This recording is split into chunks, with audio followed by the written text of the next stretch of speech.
All right, this is the right dose. I'm Mike. I hope everybody's having a great evening. Just want to kick it off tonight, just give you a little purpose of the page here. Just hoping to create some good civil discourse, maybe even some debate. But, again, I hope we can do it with understanding that sometimes we might have different opinions, and that's okay. So let's kick it off tonight with a question. Do we have the right to life? At first, what are rights? So, Americans might say that we hold these truths to be self evident that all men are created equal, that they are endowed by their Creator with certain unalienable rights.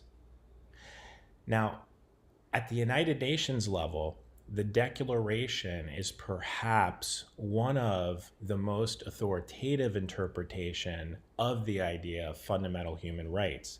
It doesn't invoke a single philosophical basis, and it doesn't provide really any theory for what human rights are. Now, many scholars will claim that the document does actually provide a principle of human rights in the preamble with the phrase of human dignity. Now, according to Karl Marx, socialism, individual rights are obstacles to overcome on the road to communism. Now, from a libertarian viewpoint, no person is born with natural authority over other people. No person is born with the right to tell others what to do or how to live and then coerce them if they refuse. Rights are enforceable moral claims, and rights are moral principles because they stipulate what people should and should not do to other people. All right, so now let's take a look at the other question. What is life? Well, according to the American College of Pediatrics, they've concurred with the body of scientific evidence that a unique human life starts when the sperm and the egg bind to create an embryo. If we go a little further to take a look at fetal development, this is Tabor's Medical Dictionary. I want to look at a few key milestones during gestation. So at 24 days, the preborn baby's heartbeat begins. At 12 weeks, you have healthy activity showing distinct personality in the baby. At 4 months, the baby can grasp its hands, it can swim, it can do somersaults, it's beginning to dream. We see signs of REM. It can react to light and music outside of the belly. At 6 months, most babies are viable. Some abortion rights advocates will argue that just because a fetus is an alive human does not make it a person. So, how did we get to where we are today? Why are these questions even so contentious? Well, a Vox historian who's been studying the history of reproductive rights says that the first thing we need to know about life before abortion was actually a criminal act. I'm sorry, when abortion was still a criminal act, is that massive women were resisting the law. In the 50s and 60s, the medical and law enforcement experts estimated that between 1 and 2 million women and girls were having abortions every single year in secret. Now, some suffered greatly during this time, but many women did live in cities and towns where they had access to competent doctors and facilities to have abortions outside of the law, believe it or not. And often it was in full knowledge of the local police force as they saw the benefits for the local town.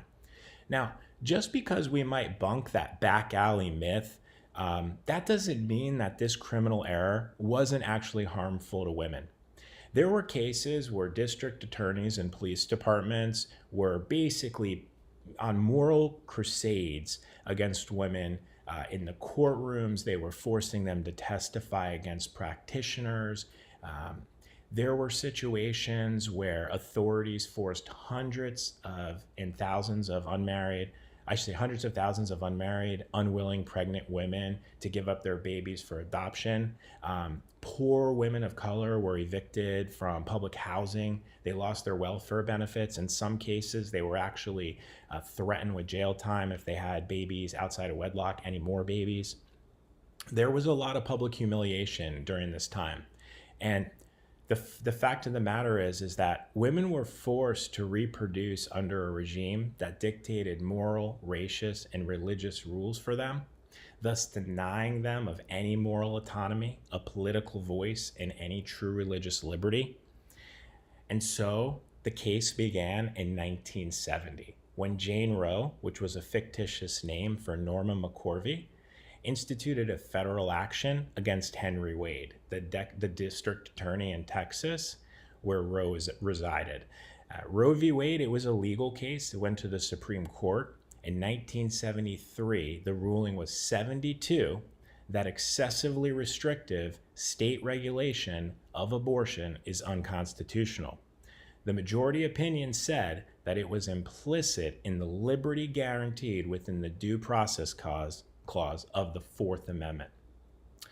So what's happened since Roe v. Wade has become the law of the land? Well, first of all, in 1998, McCorvey, or Jane Roe, publicly declared her own personal opposition to abortion. According to the CDC's most recent statistics, in 2015, there were over 630 legally induced abortions. It actually was the lowest rate, though, since 2006. Almost 3/4 of the abortions come from low income, and about half of the abortions are actually a second-time abortion. And even though a vast majority of the data may show that a lot of the abortions, or a vast majority, really come early, the truth is that the states do not have to report. It's voluntary. In 2016, more African American babies were aborted than were born alive in New York City. Now, according to a 2017 Knights of Columbus Mayor's poll, about 4 in 10 young people at 18 to 29 oppose most abortions. And the truth be told, leading experts have concluded that first trimester abortions really don't lead to much different health risks than a woman carrying to full term. Now, most recently, New York has expanded abortion laws to some of the most extreme, if we can call it extreme. And essentially what they've done is they're allowing abortions 24 to 28 weeks, potentially even beyond, if it's necessary to protect the patient's life or health. Pretty loosely defined. I also Googled late-term abortions, and right on the top of Google was a paid advertisement for Capital Women's Services. They basically offer late-term abortion care up to 36 weeks for women who are facing that difficult decision of third trimester abortion. So where do I stand? Well, I believe that we have the right to life, liberty, and pursuit of happiness. But I also believe that once that egg is fertilized, as much as you and I have that right to life, so does the baby. And I think we should work to protect that life no differently than we work to protect the turtle eggs on the beaches. So if the government can find the individual rights associated with the mother, they should also be able to find the rights of the life in the womb. And so I would actually propose that Congress, or the American people through the states, amend the Constitution as simply as possible. I feel it should have 2 basic parts. No state shall pass any law restricting abortion before a heartbeat can be detected. And no state shall pass any law that allows abortion beyond 24 weeks, with the exception that the life of the mother would be infringed.